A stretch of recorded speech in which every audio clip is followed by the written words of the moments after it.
That's great. I think it is there. Hey, everybody! Welcome to #Pastor Besties. I'm Melissa. And I'm Nicole. And we already said we're Pastor Besties.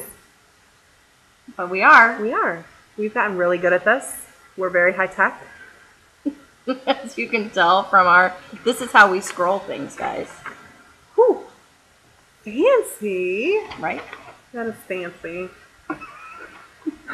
But we're really excited. Like, we're really happy with the way that people have been responding and have been watching and, I guess the comments that we've received. So thanks. We're loving it. Thanks for being a part of our lives and allowing us to be a part of your life. Yeah, because that's really all that we want to do with this is just share a little bit about who we are and what it is that we do and why being a pastor is cool, too. It is cool. It is. I wouldn't do anything else. Me neither. I've thought about that. What would I do if I wasn't a pastor? What would you do if you weren't a pastor? I don't even know. I think I'd be a seminary professor, which is not that far off. That's not that far off. No. I don't know. That's a good question. Because sometimes the job of pastor is also really frustrating. Yes. It happens. But yes. I think it's more exciting and more fun than frustrating. Don't you love how it's different every day? Like, yes. You never have the same day twice. It's always an adventure. It's always an adventure. Yeah. What is your favorite part? My favorite part of being a pastor is seeing people understand Jesus in a new way. Yeah. So like when they really get it or when they understand God in a different way than maybe they did before or they really just grasp a hold of the love and grace of God. Mm-hmm. I love it. Yes, I agree. When that light bulb comes on for the first time, it's like, oh, yeah. Yeah, love it. What about, is there a task or a ministry group or something like that I was really using my hands? Are you a mime? Do you do mime and puppet ministry? Is that your favorite? No. Oh my gosh, no. But is there a ministry group or a task or something that you really just enjoy? I can't wait to go to that meeting. So no pastor ever. No. Oh gosh. I really love pastoral care. And I feel like that's one of my gifts that God has given me. So right now I'm working on reimagining our pastoral care. Congregational care is what we want it to be. So what does that mean? What is pastoral care? Helping people to be taken care of in the vulnerable moments of life. So in tragedy, when they're in the hospital, when they've lost somebody, but also in the happy moments, weddings and baptisms and all those just big life moments. Being there for people in big life moments. I love that. Yeah. I mean, as pastors and in pastoral care, we're often invited into really intimate moments. And I know, I'm sure that you are the same way, but I know I don't take that for granted to know that I have been invited into this really deep and personal moment that, it's the hugeness of the job at times. Sometimes I just have to, after I've had a moment like that, and I go out to my car and I just start crying because it's so overwhelming that somebody would allow you to be a part of such a vulnerable part of their life, especially if they don't know you or know you well. Right. And just because you have the title of pastor, they're inviting you in. And that is a huge responsibility. Yeah. Absolutely. Yeah. Scary movie. Yeah. I think I like pastoral care and being invited in those moments. I was going to say who doesn't, but I know that there are people who that's not their favorite thing. It happens. True. And I think every pastor has different gifts and talents and abilities too. So and thank goodness, because if we were all the same, the church would be a mess. Boring. Very boring. And I love teaching. Yeah, that's fun too. Small groups. I have a Bible study on Wednesday afternoons where this group of women, they've been getting together for years, and they're so much fun. They're just. Isn't it fun when you get to help people see a Bible story in a new way? Yeah. Understand Jesus in a new way because of something that you can teach them. I love that. Oh, and there's and how much they teach me too. So this Wednesday afternoon. Oh my gosh. So they've been getting together for years, and there'll be times when sometimes I'm like, I'm going to say something really radical right now. and I'll just plop it out there, and they'll be like, yeah, that's old. And so I have to, I'm like, So true. what? You know, like when you're visiting with like maybe like a 90-year-old member and you're like, this woman has been reading the Bible for longer than I've been alive. Right, yes. So of course she knows. You know, she knows more than I do. Right. And that's okay. Yeah, absolutely. I also really like worship. I mean, designing worship and the creativity that goes in that, and preaching, obviously. I love preaching. I love really to preach do. too. Oh, I love it.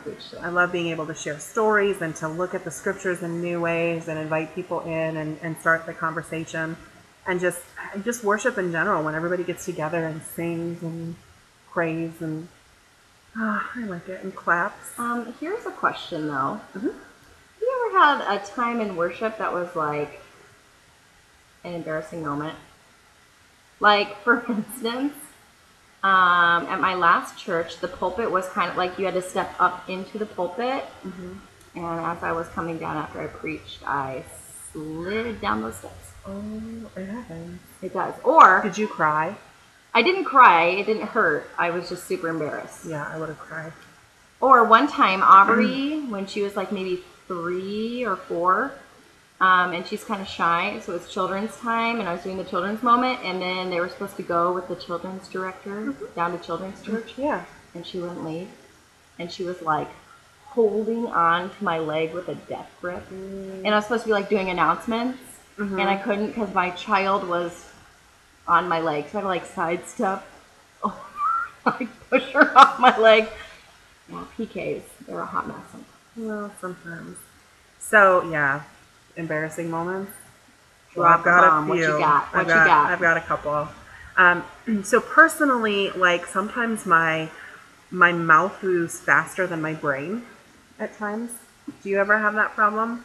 Or sometimes like I'll say something and I'll be like, oh, I should not have said that. Yeah, I think everybody does that. Okay, yeah, I feel like it happens to me a lot. So like when I'm preaching, sometimes if I know I go off of my notes, it's probably not going to be a good thing because I'll probably say something that maybe I shouldn't have said. Right? It happens. It does. And then there's some of those times like that my mouth just slips. It just happens. But so there was a worship service, and it was for our newly installed district superintendent, which is like our supervisor in the United Methodist Church.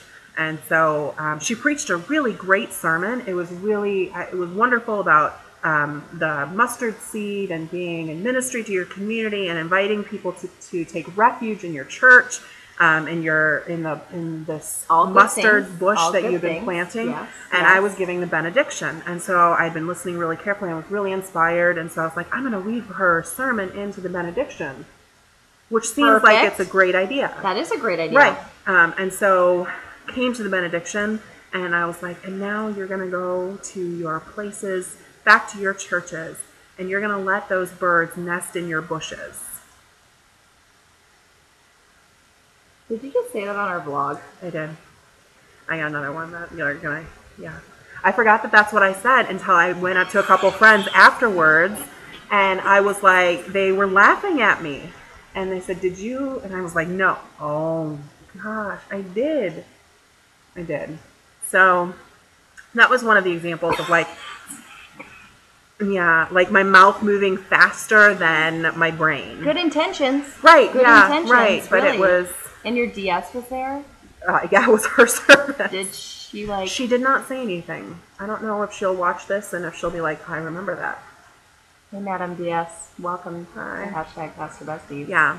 But then, all right, are you ready for this one? This is one of my... I don't think I am. Yeah. Am I going to be embarrassed that you're sharing this on our vlog? Probably. So I think I'm pretty sure it was an Easter morning. I don't like where this is going. Yeah. It was an Easter morning, and Easter is one of the high days in the church. Kind of one of the most important days in our calendar. Arguably the most important. Definitely the most important Sunday. Right, yes. Okay, year. fair. And theologically, maybe. Good times. Maybe. Maybe. We'll see. You gotta have one without the Incarnation, resurrection, they're both important. Anyway, so Easter Sunday, I'm pretty sure this was an Easter Sunday, doing communion, serving communion. Like you do. Yeah. And I tend to go off book for communion. I don't like where this is going. Mm-hmm. And so I was in the moment, and I had been weaving the sermon back into the communion liturgy, and it was going to go really well until I took the bread and I offered it, and I said, and every time we take the bread, we remember the erection of Jesus Christ. Resurrection of Jesus Christ. I did. There are no words. Let's just sit in the awkwardness of that for a minute. That's how it felt. I can't.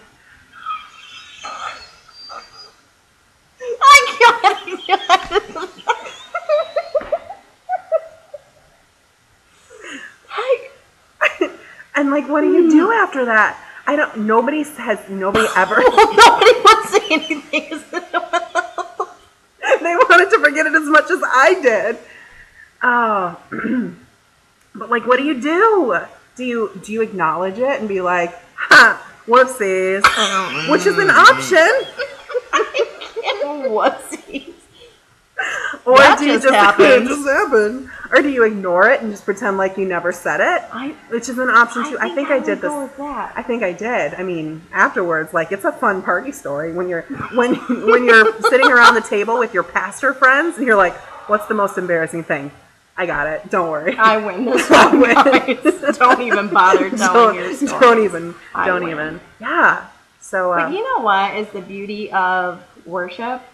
Is that, I had a pastor tell me really early in ministry that you're never going to have a perfect worship service. No. Maybe not a worship service like that.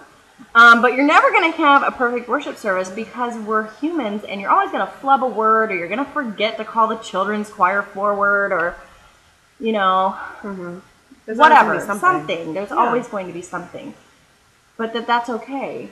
Because our worship is still pleasing to God. And our worship can never be perfect for God because we are imperfect people. Right. We're working on perfection. We're working on it. But we're not there. We're a work in progress. So sometimes we say things that are silly. Or we fall down the stairs. That's not even an embarrassing story anymore. I rewind and just take Matt's story out? Because that doesn't even compare to yours. You know what? Just work on doing something embarrassing. Just plan on it. Okay. I'm gonna work on it. I plan this Sunday. I'm gonna do something really embarrassing in worship. Do it. Wouldn't that be fun? No, I won't do it. It wouldn't be. I mean, it would be a little fun. What if we encourage people to do something like that? No! What? But I think, well, anyway. But I would like to hear their stories, in the comments. So if you have an embarrassing story of something that happened in worship, even if you're not the pastor, but something embarrassing happened while you were at church, yes, we want to know about it. Yes, because we need to hear. Right. So share your story. Because they happen to people. They're real. It's real life. All the time. It's real life. So share your stories using the hashtag PastorBesties. And may you remember, and may you live life awkwardly and authentically as you try to do your best for God. See you later.